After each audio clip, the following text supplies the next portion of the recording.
Olá, meus amores, como vocês estão? Vamos aqui dar início à nossa aula, explicando algumas coisas que ficaram subentendidas, né? Eu preparei aqui um pequeno slide explicativo, certo? No sétimo ano, números racionais, certo? Vamos lá. Professora Cleia. Números racionais. Deixa eu aqui um pouquinho. O que são os conjuntos dos números racionais? Você saberia dizer? Vamos descobrir um pouquinho sobre? Então, vamos lá.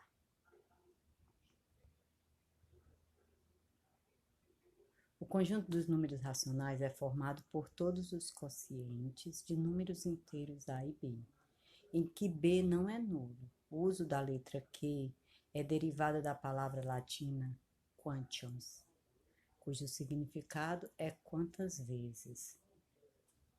N representa o conjunto dos números naturais, isso vocês sabem, né? Z é o conjunto dos números inteiros e Q o conjunto dos números racionais, certo? Então, vamos lá. Exemplo dos números racionais.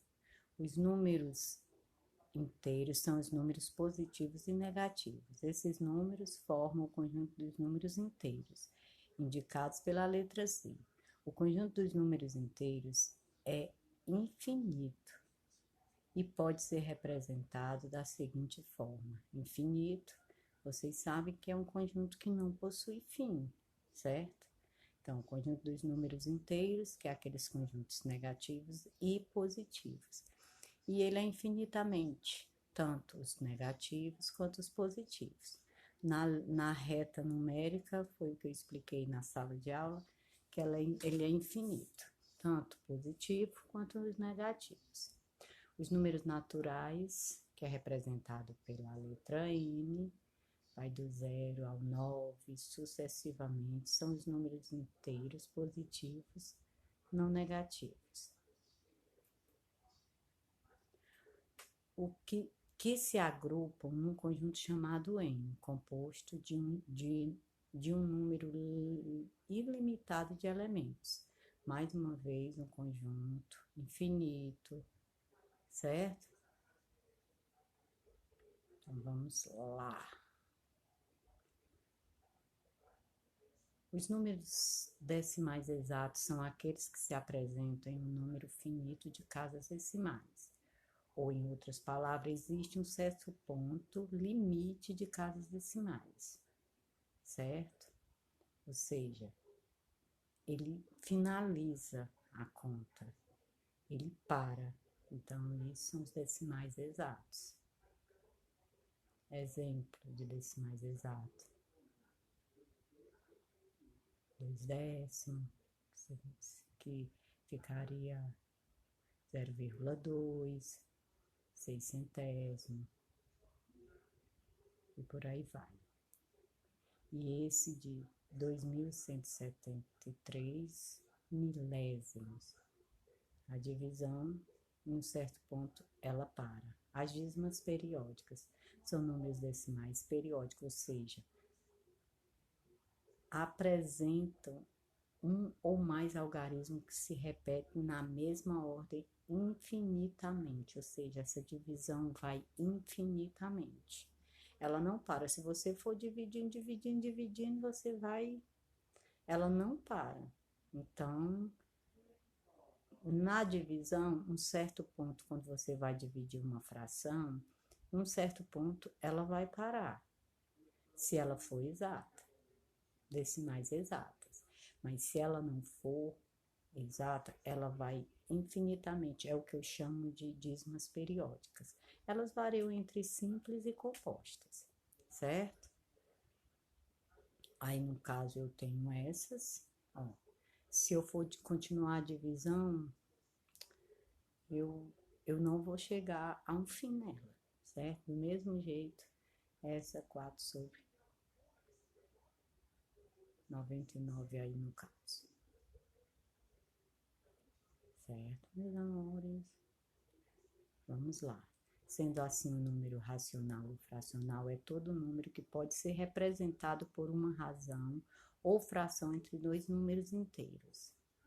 Qualquer fração é um número racional, pois naturalmente já está escrito em uma forma necessária para isso. Qualquer número inteiro pode ser escrito na forma de fração. Para tanto, basta dividi-lo por 1, pois todos os números divididos por 1 é igual a si mesmo. Isso. Eu e minhas invenções, né? Também que vocês me conhecem muito bem. Continuando. Número na forma de porcentagem. João trabalha o dia todo, ganhando um salário de R$ 150. Devido ao seu bom desempenho, ele ganhou um aumento de 20%. Quanto é o salário atual de João? O que é que nós fazemos? Não se esconda, venha cá. Me diga. Primeiro devemos relembrar o que é uma porcentagem. A porcentagem significa porcento. É uma medida de razão com base 100. É um modo de expressar uma proporção ou uma relação entre dois valores a partir de uma fração, cujo denominador é 100, ou seja, é dividir um número por 100, certo? 20 dividido para 100, 20%. Deixa eu me mover para cá, né? Bem, agora para saber quanto João ganhou, realizamos os seguintes passos. Movendo-me. Multiplicamos o valor pela porcentagem, certo? E o resultado iremos dividir por 100, o que significa 300, certo? E no final somamos o resultado ao valor que ele ganhava. Porque ele não ganhou a mais? A mais é soma. Eu fiz o processo, eu extraí os 20% do valor do salário dele. Então, que deu o equivalente a R$ 300. Eu quero saber quanto ele passaria a ganhar. Então, os R$ 300 no que ele ganhava antes de eu fazer o cálculo. Certo até aí? Continuamos. Transformações. Como podemos representar 30% em forma de fração e em um número decimal? Vamos ver? É fácil, precisa nem se estressar. Ó. Fração para número decimal. É bem simples. Veja abaixo como efetuar essa transformação. 5 décimos, eu tenho um zero. Eu acrescento uma casa. Se você efetuar a divisão, vai dar exatamente isso. Para facilitar, eu já coloquei aqui você usando os zeros. Os zeros lhe dá uma base ótima para que você use a vírgula. Por exemplo, 8 centésimos. 100 tem 2 zeros. Automaticamente você tem que colocar a mesma quantidade de números no numerador. Então, o que é que você faz? Se você não quer dividir, fica bem simples. É só você acrescentar. Para colocar aí, você teria que acrescentar 2 zeros. Não é certo? Então, lembrando que 100 tem 2 zeros, então, vírgula e 2 dígitos. Fica 2 dígitos depois da vírgula, com 2 zeros. Se fosse um zero, no caso 10, seria um número, um dígito depois da vírgula. E assim na letra 6, 23 centésimo fica 0,23. Por que 0,23? Porque eu teria que colocar 3 dígitos, coloquei e acrescentei o zero. Agora eu uso a vírgula. Quantos zero tem 100? Tem 2, então eu uso 2 dígitos depois da vírgula. E no milésimo a mesma coisa. 100 tem, 1000 tem 4 dígitos. O que é que eu fiz aí? Eu coloquei os 3 zeros para completar a quantidade de dígitos que tem 1000, né? E contei quantos zero tem. Tem 3, então eu tenho que deixar 3 números depois a vírgula. Ok? Até aí tudo bem? Quando o denominador não for 10, 100 nem 1000, para transformar em um decimal, dividimos o numerador pelo denominador.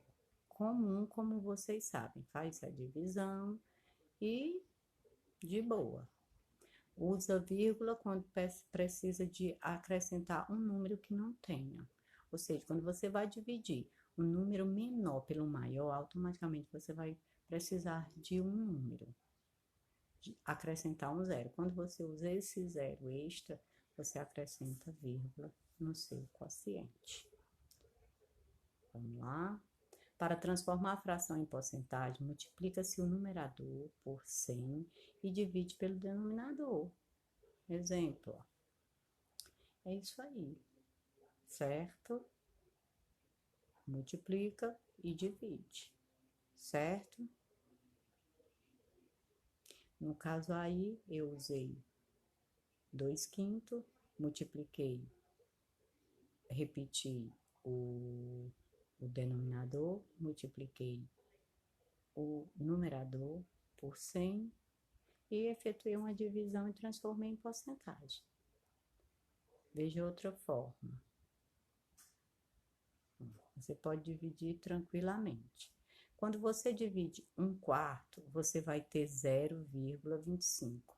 Quanto é 0,25 transformando em fração? Numa fração, ficaria o quê? Você cortaria o 0, ficaria 25. Automaticamente você saberia que o denominador seria 100. Por quê? Porque tem 2 números depois da vírgula. Então, você usaria o 100 no caso. Então, 25 sobre 100, 25 centésimo é 25%.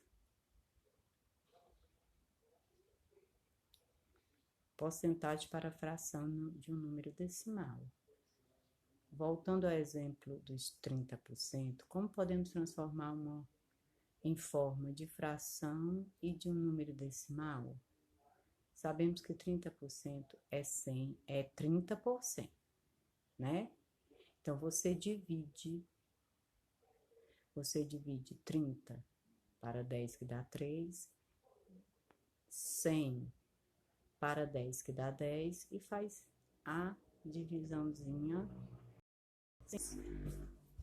que automaticamente você vai fazer aqui o quê? 0,3. Por que 0,3? Porque se você efetuar a divisão, você vai encontrar.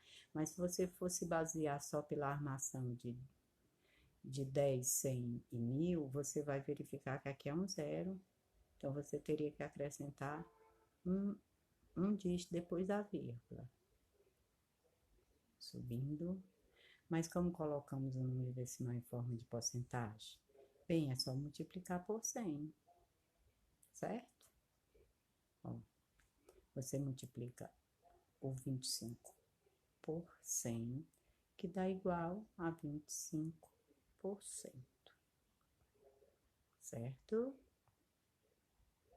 Para transformar decimal em fração, contamos quantos números após a vírgula e o mesmo será o número de zero de denominador. Veja, repetindo novamente. Ó. No caso aí, são 3 zeros, então 3 dígitos depois da vírgula. Lembrando que você usa a vírgula depois de um zero, quando você tiver que acrescentar números a um numerador. Ó, uma casa decimal, se você fosse colocar em forma de fração, seria 15 décimos. Por quê? Tira a vírgula, são 2 números. Então, quem é que tem 2 números? É o 10, é o 100 ou é o 1000? É o 10, então seria 10, né?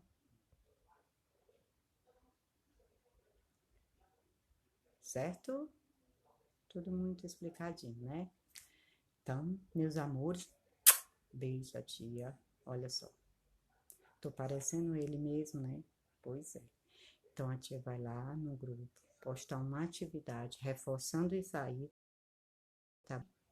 Com Deus, espero que vocês tenham entendido. Isso aí só foi uma pequena reforço que eu dei do conteúdo, porque eu já expliquei isso aí a vocês, certo? Então, eu só queria reforçar. Beijos, meus amores. E lá no grupo vai estar atividade, tá? Beijos. E é isso. O que importa na vida não é o ponto de partida, mas a caminhada. Cora Coralina, fiquem com Deus. Tá, meus amores? Agora eu vou desligar. Espero vocês no Google Meet na próxima aula, certo?